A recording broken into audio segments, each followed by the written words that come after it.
انہیں new York آئے آج 7واں دن تھا۔ اس وقت روحان اس کے ساتھ شاپنگ کرنے آیا ہوا تھا اور اپنے ساتھ ساتھ اس کے لیے بھی مہنگی دکانوں سے لباس اور جوتے خرید رہا تھا۔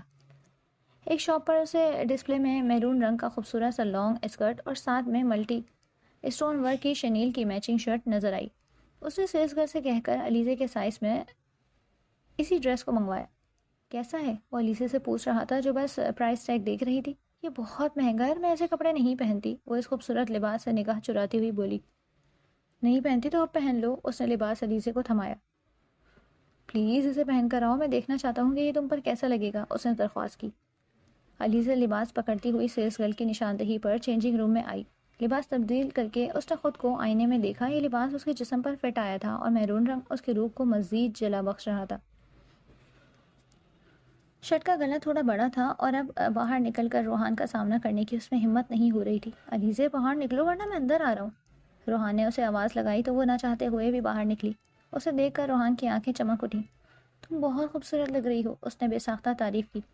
میں وہ واپس پلٹ کر چینجنگ روم میں جانا چاہتی تھی کہ روحان نے لپک کر اس کا ہاتھ پکڑا اور اسے لے کر کاؤنٹر پر آ گیا۔ روحان پلیز، میں اس ڈریس میں کمفرٹیبل نہیں ہوں، وہ منمنائی پر اس کی سن کون رہا تھا۔ اس کی میچنگ سینڈلز دکھائیں۔ وہ علیزے کا ہاتھ پکڑے سیلز گرل کو ہدایت دے رہا تھا۔ سیلز گرل فرانس کے مشہور ڈیزائنر کی نازک سی بہت خوبصورت پینسل ہائی ہیل لے کر آئی۔ یہ بہت خطرناک ہے، میں نہیں چل سکوں گی، گر جاؤں گی۔ علیزے کو وہ ہیل پسند تو بہت آئی تھی پر اسے پہننے کی ہمت نہیں تھی۔ میرے ہوتے ہوئے تم گر نہیں سکتی، اس لیے سارے خوف جھٹک کر یہ پہن کر دکھاؤ۔ روحان کے اشارے پر سیلز گرل نے وہ بیش قیمت سینڈلز اسے پہنا دی تھی۔ علیزے کے گلابی مائل سرخ و سفید نازک سے پیر اس سینڈل میں مکیر بہت خوبصورت لگ رہے تھے۔ بے ساختہ ہی روحان کی آنکھوں میں ستائش اتری۔ چلیں، اس نے علیزے کا ہاتھ تھام کر اسے کھڑا کیا۔ میں جوتے تو بدل لوں، وہ اپنے پیروں کی طرف دیکھتے ہوئے بولی۔ رہنے دو، اچھے لگ رہے ہیں۔ سب چیزوں کی قیمت ادا کر کے وہ سارے شاپنگ بیگز اٹھا کر اس کے ساتھ پارکنگ میں آیا۔ مسز روحان خانزادہ، آپ اس وقت بلا کی خوبصورت لگ رہی ہیں، اتنی کہ میں آپ پر سے اپنی نگاہیں نہیں ہٹا پا رہا۔ اس کے پرتپش جسموں کی آنچ دیتے لہجے پر علیزے کا دل بڑی زور سے دھڑکا۔ یہ سب بہت مہنگا ہے، آپ کو مجھ پر اتنے پیسے خرچ نہیں کرنے چاہیے، وہ بڑی مشکل سے بولی۔ جانتی ہو میں اتنا کماتا کیوں ہوں؟ وہ گاڑی کا فرنٹ ڈور کھول کر اسے بٹھاتے ہوئے بولا تو وہ نفی میں سر ہلا گئی۔ تاکہ اپنی اس خوبصورت سی بیوی پر لٹا سکوں، وہ جھکتا ہوا اسی کی پیشانی سے پیشانی ٹکراتا ہوا آنچ دیتے لہجے میں بولا۔ علیزے کا چہرہ لہو رنگ ہو گیا تھا۔ وہ اس کے نکاح میں تھی اور نکاح کے دو بولوں میں اللہ نے اتنی برکت رکھی تھی کہ دلوں میں محبت اور گنجائش خود بخود پیدا ہو جاتی ہے۔ اور وہ تو نازک سی لڑکی تھی، مشرقی لڑکی جو اپنے سارے جذبات، ساری محبت اپنے محرم کے لیے سینت سینت کر رکھتی ہے، جو شادی کر کے نباہ کرنا چاہتی ہے، جس کے دل میں یہ بات نقش ہوتی ہے کہ اب شوہر کے گھر سے اس کا جنازہ ہی نکلے گا۔ علیزہ سلیم کا دل روحان خانزادہ کی طرف سے صاف ہونے لگا تھا۔ پورے راستے روحان اس حیا کی پوٹلی کو چھیڑتے ہوئے آیا تھا۔ ہوٹل پہنچ کر سارے شاپنگ بیگ سائڈ پر رکھ کر وہ تیزی سے ڈریسنگ روم کی طرف بڑھی کہ جلدی سے لباس تبدیل کر سکے، پر روحان اس کی راہ میں حائل ہو گیا۔ کتنی بے مروت ہو، پیار تو دور، تم نے تو جھوٹے منہ شکریہ بھی ادا نہیں کیا، روحان نے شکوہ کیا۔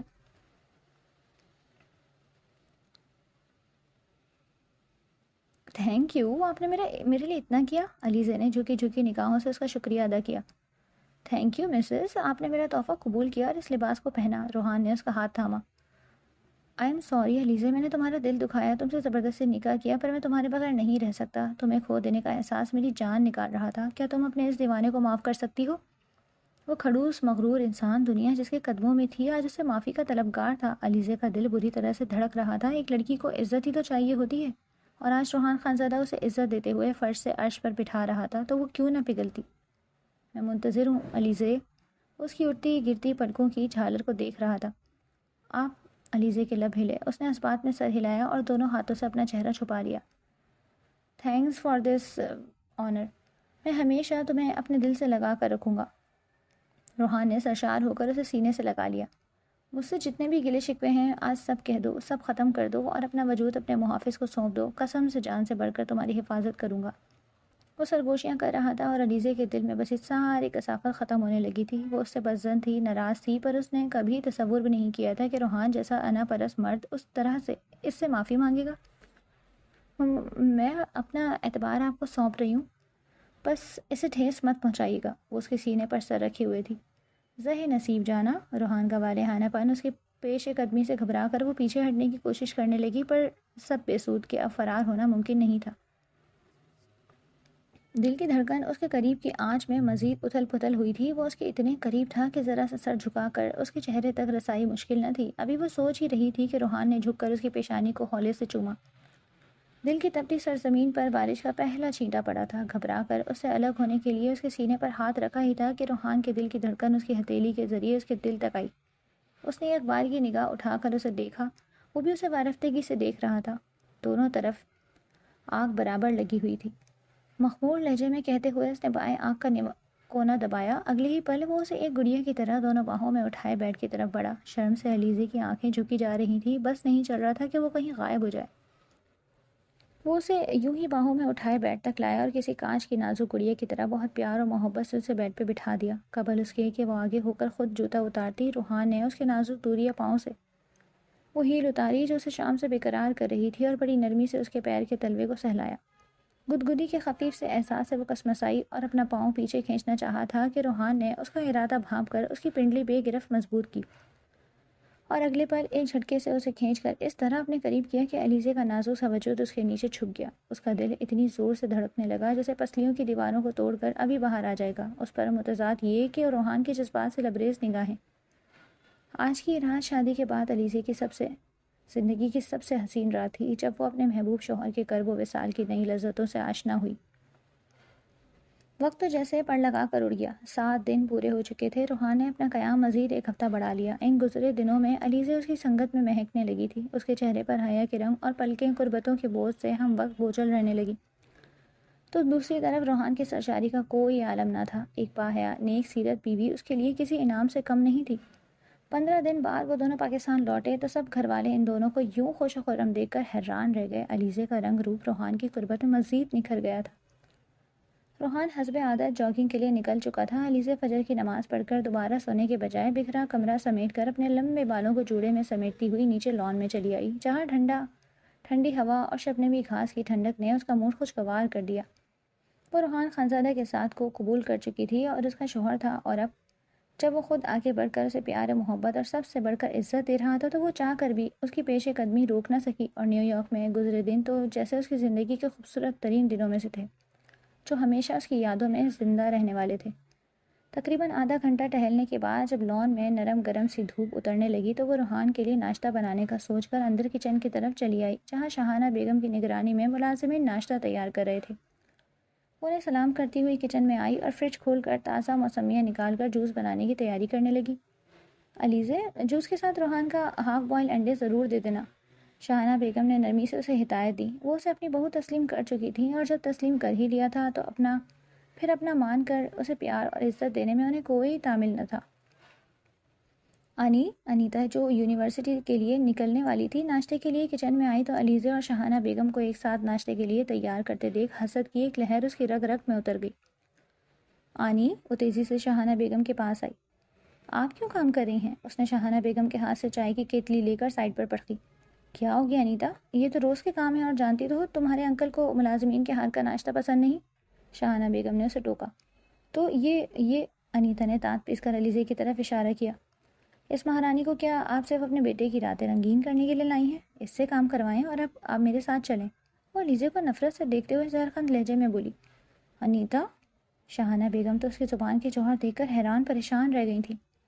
انہوں نے بھلا اس کی تربیت میں کیا کمی چھوڑی تھی جو وہ بن بیاہی لڑکی اس طرح کے الفاظ ان کے سامنے ادا کر رہی تھی. چلیں بھی. انہیں ساکت کھڑا دیکھ کر انیتا نے ان کا ہاتھ پکڑا. انیتا، علیزے تمہاری بھابھی اور یہ کون سا طریقہ ہے بات کرنے کا؟ معافی مانگو. وہ بے ساختہ ہی اسے ٹوک گئی. معافی؟ انیتا کو جیسے جھٹکا لگا. معافی مانگو؟ وہ بھی اس 2 ٹکی کی لڑکی سے؟ انیتا کو تو یقین ہی نہیں آ رہا تھا کہ اس کی پیاری آنی اس سے معافی کا مطالبہ کر رہی ہیں. معافی مائے فٹ، اور آپ بھی محتاط رہیں تو اچھا ہوگا، ورنہ یہ آپ کا بیٹا آپ سے چھین لے گی. ویسے بھی ادائیں دکھانے میں تو یہ گاؤں کی شرمیلی لڑکیاں ماہر ہوتی ہیں. وہ چھپتے ہوئے لہجے میں کہہ کر کچن سے نکل گئی اور پھر ناشتے کے لیے بھی نہیں رکی. شاہانہ بیگم تو اس کے رویے اور زبان کے جوہر دیکھ کر ہی حیران پریشان تھی. روحان کے لیے انہوں نے ہمیشہ انیتا کو ہی سوچا تھا، پر اب جب علیزے روحان کی زندگی میں آ چکی تھی تو پھر اس حقیقت کو انیتا کو بھی قبول کر لینا چاہیے تھا. علیزے، دیکھو روحان آ گیا ہوگا، تم یہ جوس اور انڈے اوپر لے جاؤ، میں ذرا تمہارے تایا ابو کو دیکھ لوں. ساکت کھڑی علیزے کو انہوں نے ہدایت دی اور خود سلیمان صاحب کے لیے چائے کپ میں ڈال کر باہر چلی گئی.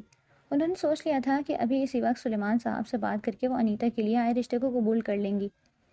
روحان جاگنگ سے واپس آیا تو علیزے کمرے میں نہیں تھی۔ وہ جانتا تھا کہ وہ اس وقت اس کے لیے کچن میں جوس بنا رہی ہوگی کہ رات ہی تو اس نے شرمیلے لہجے میں روحان سے اس کے کام کرنے کی اجازت لی تھی۔ اس نے الماری کھول کر صاف ستھرا تولیہ نکالا اور واش روم کا رخ کیا۔ نہا دھو کر تازہ دم ہونے کے بعد وہ باہر نکلا اور اب بال بنا رہا تھا جب چہرے پر بلا کی سنجیدگی لیے علیزے ہاتھ میں ٹرے اٹھائے اندر داخل ہوئی۔ آپ کا جوس۔ سلام کر کے وہ جوس اور ٹرے ٹیبل پر رکھ کر بستر پر بیٹھ گئی۔ برش رکھ کر روحان جوس کا گلاس اٹھاتے ہوئے پلٹا اور علیزے کا اترا ہوا چہرہ دیکھ کر ٹھٹک گیا۔ علیزے کیا ہوا؟ کچھ نہیں، آپ جوس پئیں، میں ذرا کچن سے ہوا ہوں۔ کوئی ضرورت نہیں کہیں جانے کی۔ روحان نے اس کی بات کاٹ کر اسے واپس بٹھایا جو بھاگنے پر تلی تھی۔ کیا بات ہوئی ہے، مجھ سے شیئر نہیں کرو گی؟ روحان نے نرمی سے پوچھا۔ کوئی بات نہیں ہوئی۔ علیزے انیتا کی کوئی بات کر کے گھر کا ماحول خراب نہیں کرنا چاہتی تھی۔ روحان آتش فشاں مزاج کا مالک تھا اور وہ جانتی تھی کہ اگر اس نے کچھ کہا تو وہ انیتا کو چھوڑے گا نہیں، اس لیے خاموشی ہی بہتر تھی۔ کچھ تو ہے جس کی پردے داری ہے، وہ تو جیسے سب جان لینے کی ٹھانے ہوئے تھا۔ علیزہ نے بڑے سبھاؤ سے انکار میں سر ہلایا اور بکھرا ہوا کمرہ سمیٹنے لگی۔ روحان جوس کا گلاس اپنے لبوں سے لگاتا ہوا علیزے کے سامنے آیا اور گلاس اس کے ہونٹوں سے لگایا تو علیزے کی آنکھیں اس کا اتنا خوبصورت رویہ دیکھ کر بھیگ گئیں۔